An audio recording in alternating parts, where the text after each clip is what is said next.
तो चलिए सीधे आज के इस बेहद दिलचस्प विश्लेषण में चलते हैं।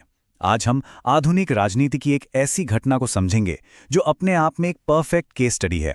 हम बात कर रहे हैं कॉकरोच जनता पार्टी की।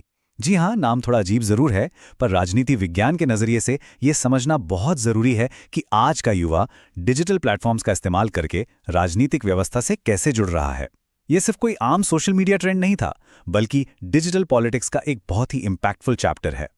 इस पूरे फेनोमेनन को हम इन 5 मुख्य बिंदुओं के जरिए समझेंगे।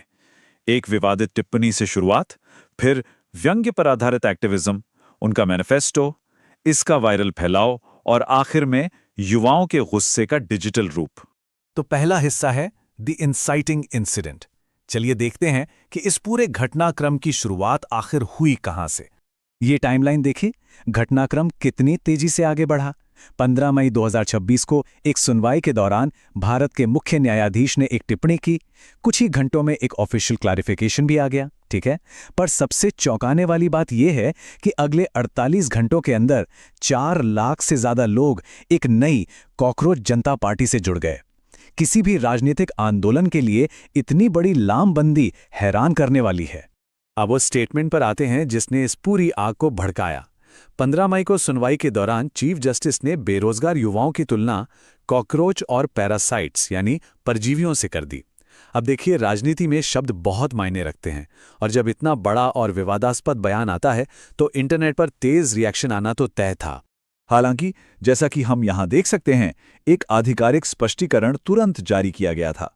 उसमें बताया गया कि ये टिप्पणी असल में उन लोगों के लिए थी जो फर्जी डिग्रियां लेकर घूम रहे हैं, ना कि सच्चे बेरोजगार युवाओं के लिए।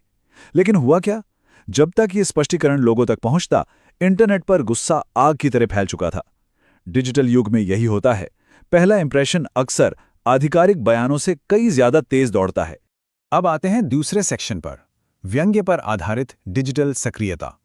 इंटरनेट के उस गुस्से ने अचानक एक व्यवस्थित विरोध का रूप कैसे ले लिया? यहां एक बहुत ही दिलचस्प मैकेनिज्म काम कर रहा था, सटायर यानी व्यंग्य पर आधारित राजनीतिक विरोध। इसका सीधा सा मतलब है गंभीर राजनीतिक वास्तविकताओं पर ध्यान खींचने के लिए हास्य, विडंबना या किसी बेतुकी चीज का इस्तेमाल करना। क्रिएटर अभिजीत दीपकी ने बिल्कुल यही किया। उन्होंने इंटरनेट के उस गुस्से को पकड़ा और उसे एक इंस्टाग्राम आधारित व्यंग्यात्मक राजनीतिक पार्टी में बदल दिया। और ये नंबर सब कुछ बयां कर देता है, 4 लाख। सोचिए, सिर्फ 48 घंटे के अंदर 4 लाख युवाओं का इस मूवमेंट से जुड़ना, ये डिजिटल ऑर्गेनाइजिंग की असीम ताकत का एक बहुत बड़ा सबूत है। एक छोटी सी चिंगारी को जब सही डिजिटल प्लेटफॉर्म मिल जाता है तो युवाओं का जुड़ाव कितनी तेज गति से होता है, ये इसका परफेक्ट उदाहरण है।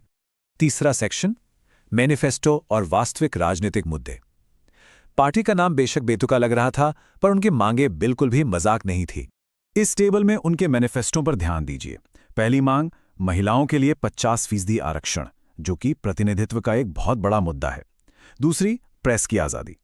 तीसरी और सबसे तीखी मांग ये थी कि जजों को रिटायरमेंट के बाद राज्यसभा सीटों जैसे राजनीतिक इनाम मिलने बंद होने चाहिए, ताकि न्यायपालिका की आज़ादी बनी रहे।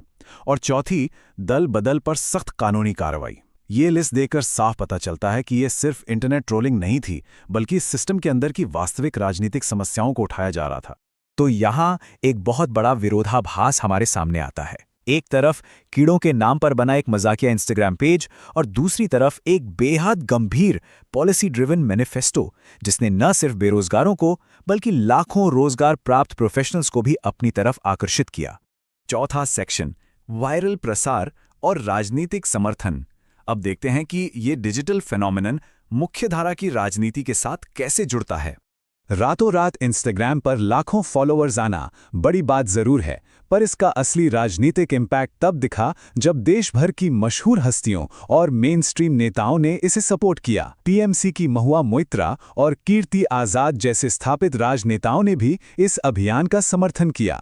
एक व्यंग्यात्मक इंस्टाग्राम पेज का वास्तविक दुनिया के राजनीतिक विवर्ष में इस तरह एंट्री मारना सच में एक ध्यान देने योग्य घटना थी। और आखिर में 5वां सेक्शन, युवाओं के गुस्से का डिजिटल रूप। इतनी बड़ी भीड़ आखिर दर्शाती क्या है? अगर राजनीति विज्ञान के छात्र के रूप में इसे विश्लेषित किया जाए तो ये वर्तमान राजनीतिक व्यवस्था के प्रति युवाओं के गहरे असंतोष और गुस्से का एक बहुत बड़ा संकेतक है। ये केस स्टडी साबित करती है कि युवाओं में एक गहरी हताशा है, और जब उस हताशा को ऐसा कोई क्रिएटिव और व्यंग्यात्मक प्लेटफॉर्म मिल जाता है तो वो स्थापित सिस्टम को झकझोर कर रख देने की क्षमता रखता है। ये सिर्फ एक मीम नहीं, बल्कि एक वेकअप कॉल था। तो इस विश्लेषण को खत्म करते हुए इस सवाल पर विचार कीजिए, क्या इंटरनेट पर शुरू हुआ इस तरह का डिजिटल व्यंग्य सच में कोई स्थायी राजनीतिक सुधार ला सकता है, या फिर ये सिर्फ युवाओं की हताशा को बाहर निकालने का एक अस्थायी साधन भर है? ये एक ऐसा सवाल है जो आधुनिक राजनीति को समझने के लिए आगे भी बहुत काम आए।